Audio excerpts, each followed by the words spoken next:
déjà Charles Mumbaya parce que hôtel Roloba hôtel Robeta bino tout bakao mais c'est que la Facebook to me rara ko développer moi mke quoi alors hôtel Robeta bino tout bakao bino be bozong c'est là que ko bala bali wana alani na yara mon auto comprendre l'année avantage nena uche Roloba makambo tuzoyemba photo vivre ngo moni sinon oyemba bolinga nzambe ngape funa refléter bolingo ne uche Roloba ibele ba oyemela nzambe Roloba nzambe za bolingo mais bango moko ba escroc moi j'étais pas là mais c'est triste ekoti ya nzube na moto ponanga basite na maboko pona 500 mégas que voilà nazongi na tika ipe bandeko ba beta tout ça mais na moni que vraiment et aussi mbaté c'est pour ça le Seigneur m'a encore interpellé, il m'a dit non Erlito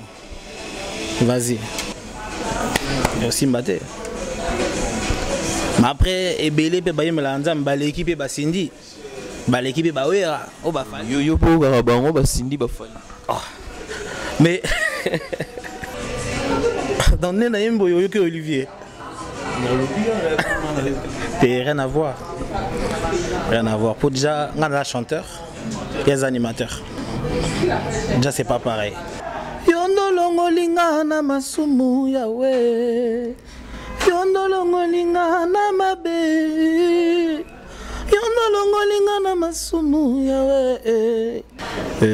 tu es un grand artiste, tu es un aîné, soit à ta place, soit à ta position. Mais c'est mon frère, on sait comment on va pouvoir arranger tout ça.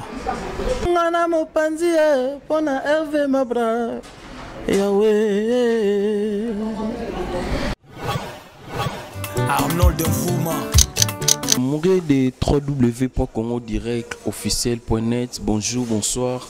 Et zo dépendra na air oyo bozola na biso.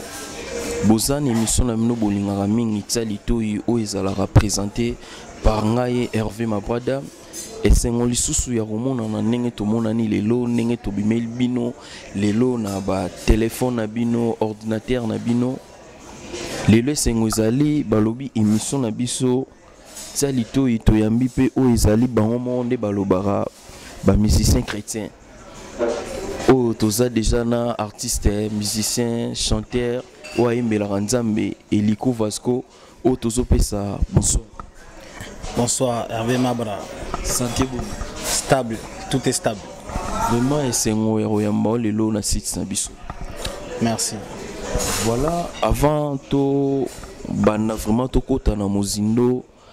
Il y a une émission na biso et rosala bien pour na rosepelisa ba fan na yo et aussi ba internautes bazola na biso tout banango ata na chanson mo soit vocal mo ya bien pour tout fongola émission na biso. OK. O ezapona ba o bangara amour parfait l'équipe de la capitale. Yawe nanga natingama nzela na yo.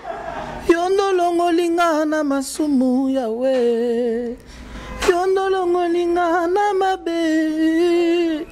yondo longo linga na masumu yawe ekoti ya nzube na moto ponanga basite na maboko pona 500 mégas likonga na mopanzi pona Hervé Mabra yawe on a bien nana tout non idole nous alana idole Jésus-Christ idole Jésus-Christ Jésus-Christ nous yemelaga et on a idole nanga na vraiment fanatique à Jésus bon ils ont qui songi té mais il faut tout sola quoi mais paraît-il net maintenant er morolanda moi trop frère Olivier on a zo pesa jambo dans nena yembo yo que Olivier rien à voir pour déjà ngana chanteur et les animateurs déjà c'est pas pareil non ça n'a rien à voir il y a des animateurs ngana chanteur idée wana ya kokoma musicien obanda oyembela nzambe eutaki wapi yaki kaka boye to moko ozwaki décision to à travers eutaki po mekana koexplike bainternet to bazolanda biso? Ok, donc normalement déjà baparents nanga déjà bayembaka, moi et mes petits frères dans un premier temps on les accompagnait, bango baoyemba biso to na bango na sima. C'est comme un temps où il fallait biso peto s'exprimer, hein, il fallait biso peto s'exprimer yango na tiki piano pour que les bosso pour tout continuer oyo baparents balakisa biso, c'est tout. Donc on a dit bien aux alaki ko beta piano, c'est ça? Ouais, normalement on a synthé. Moi mon premier amour vraiment c'était le synthé. Et puis après par rapport à l'évolution quoi, comme koyemba. Ah, et bon to solana no Vasco artiste. Pourquoi pas continuer qui n'aura conseil la nzambe na ndenge ya clavier na sima? Est-ce que tellement ra kitoko ya liboté olinga ka o legali bosso pour basi te tout ça un peu moins clair quoi. Pour basi poni ba mona yo parce que mon ndeti c'est comme si na nenga sima aux alay comme mona c'est comme si aux mona na té tout n'est rien à voir. Tes claviers non continue toujours clavier. Soyez dimanche l'église au monde na clavier. Mais oyoki hein. Donc moi talent est ça. Il fallait vraiment na chango vraiment en avant pour la gloire de Dieu. C'est juste ça. C'est juste ça.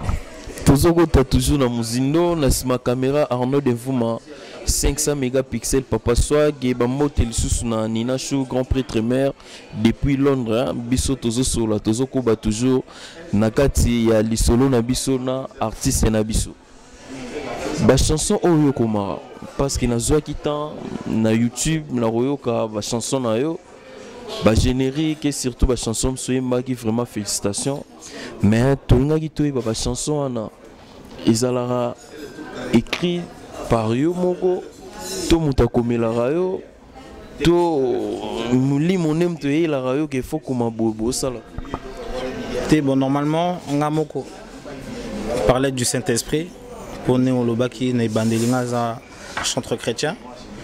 Donc je pense qu'à l'aide du Saint-Esprit, j'arrive à écrire des chansons. Après, Naza ouvert. Si vous avez dit que vous avez mango, tant que vous avez il n'y a pas de souci. Depuis au ma musique, au niveau au commun, bah concerne déjà tous les spectacles ni amené tout mamuni au sali déjà la maman musique. Ok, bon normalement j'ai déjà un album sur le marché. Et bien en 2009, j'ai plusieurs concerts aussi à Vacances à Paris. Mais c'est vrai, ça fait un moment que Natchaki moi pose la visibilité.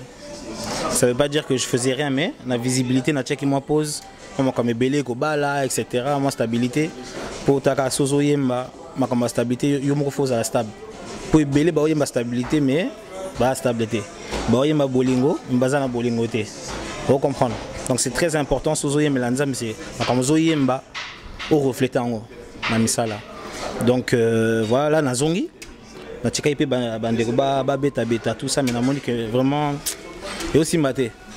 Et aussi mbaté. C'est pour ça que le Seigneur m'a encore interpellé. Il m'a dit non, Erlito, vas-y. Je me souviens encore d'une phrase.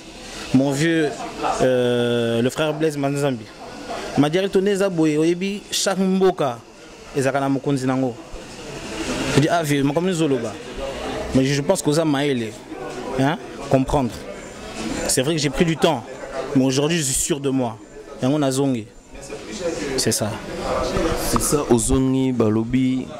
Ba frère rebelle excusez-moi tout solango ba frère rebelle ba sœur rebelle ba omi ko mona soki ba na musique na biso profane o ndenge bino mo bolobara net ba rozwa vraiment li douce ya obimate parce que ba wera bazana ba sindi bazana ba kofi ba fali etc.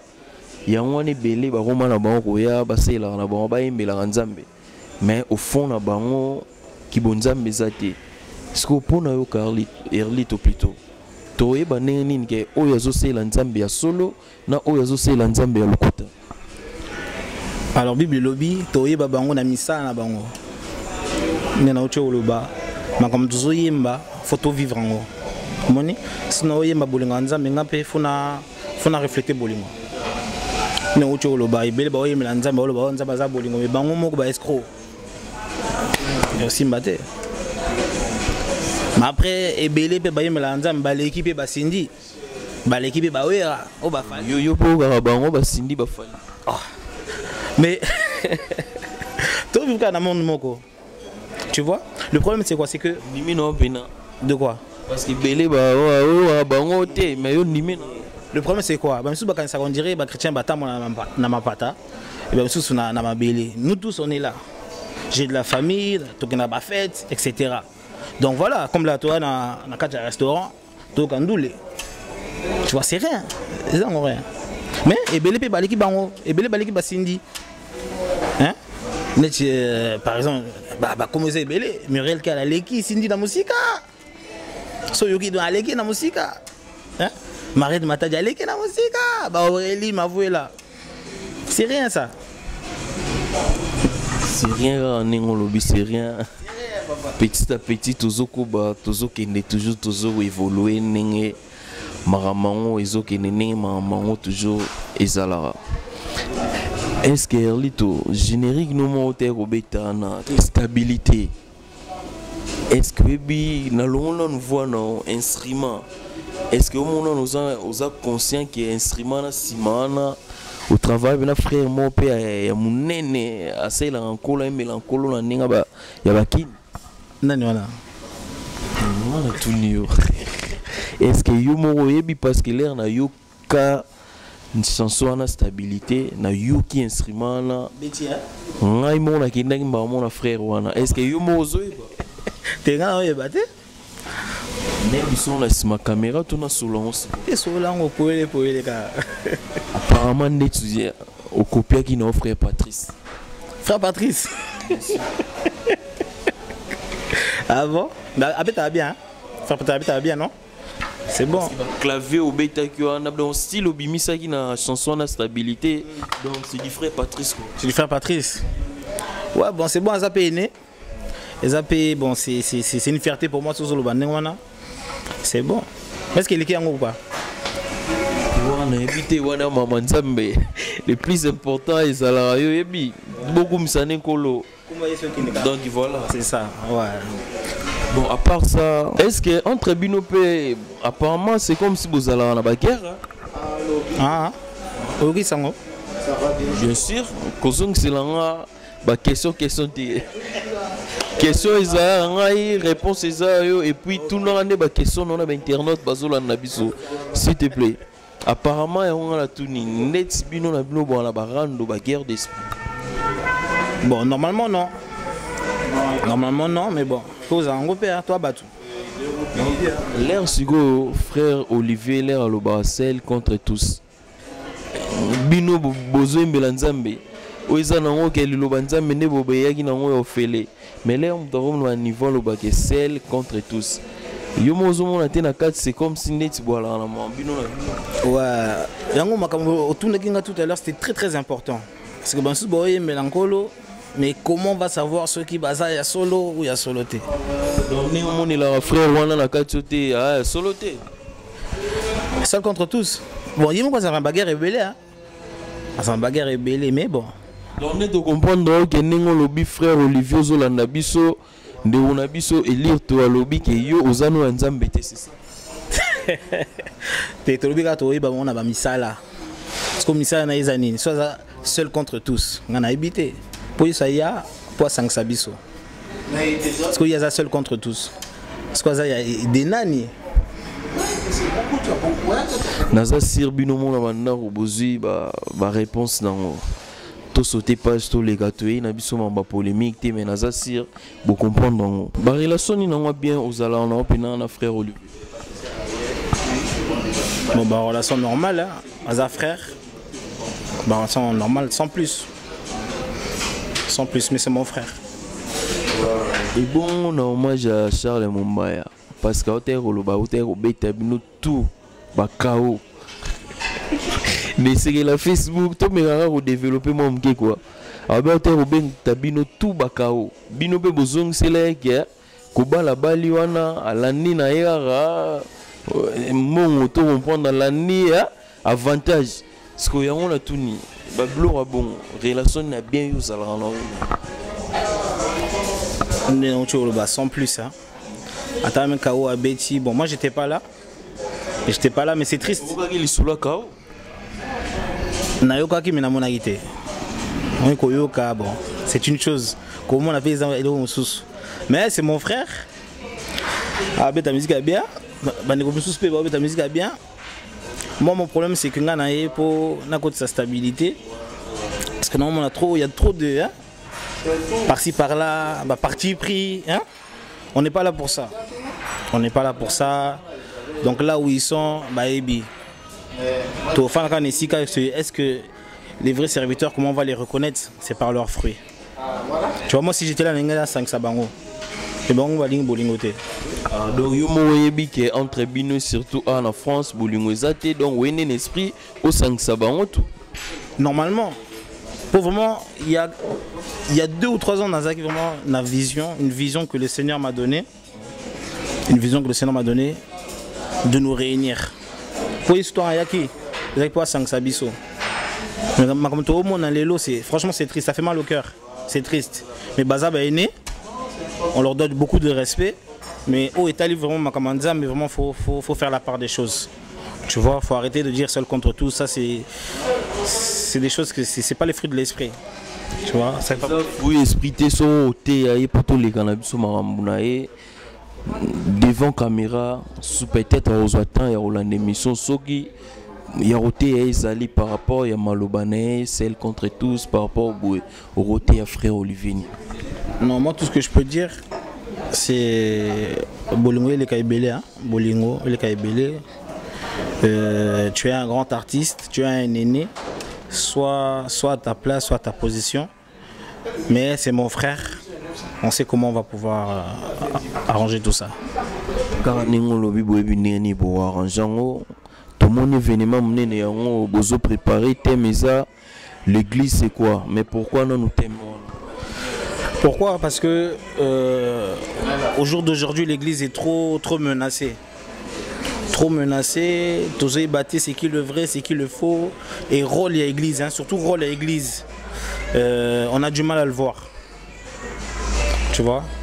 Dernièrement, on a entendu parler des Noirs qui sont esclaves quelque part. L'église, qu'est-ce qu'elle dit par rapport à ça? Tout le monde a connu, grande association comme les restaurants du cœur. L'église, qu'est-ce qu'elle dit par rapport à ça? Ma commission le Canada Congo, l'église, qu'est-ce qu'il dit par rapport à ça? Donc c'est pour ça que je voulais vraiment tout fan là, tout sur là, un peu entre nous, sur le thème l'église c'est quoi? Quelle est sa fonction? Quels sont ses objectifs? Pour que tous on a vraiment une église authentique, ce que la Bible nous demande.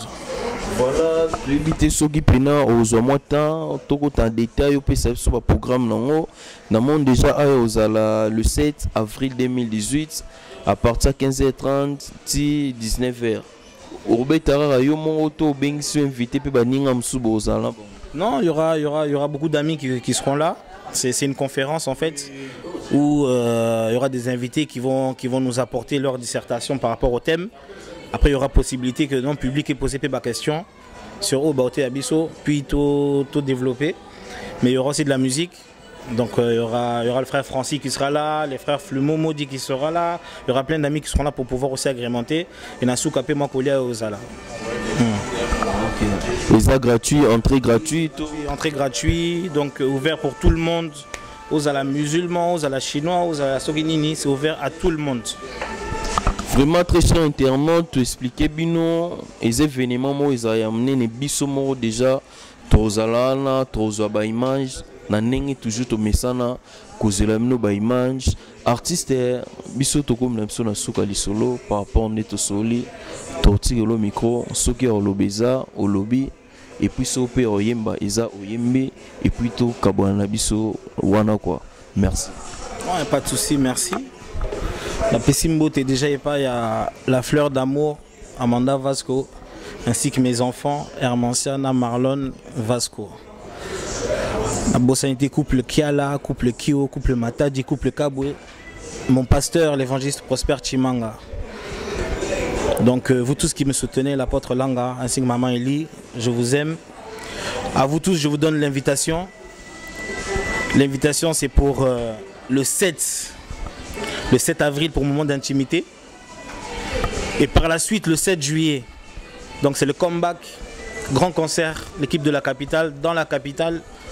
Donc soyez nombreux, soyez là, venez nombreux. Comme d'habitude, on va s'enjailler, on va glorifier le nom du Seigneur. Et pour finir, je vous dirais seulement que Jésus-Christ revient bientôt. Tous à toujours na bolingo, tous à toujours na kimia. Très très très important. Tenons-nous la main afin d'avancer. Tenons-nous la main afin que le nom de Jésus puisse aller encore plus loin, au-delà des limites. C'est moi, Yalit, le véritable. À très bientôt. Merci. Arnold Nfouma.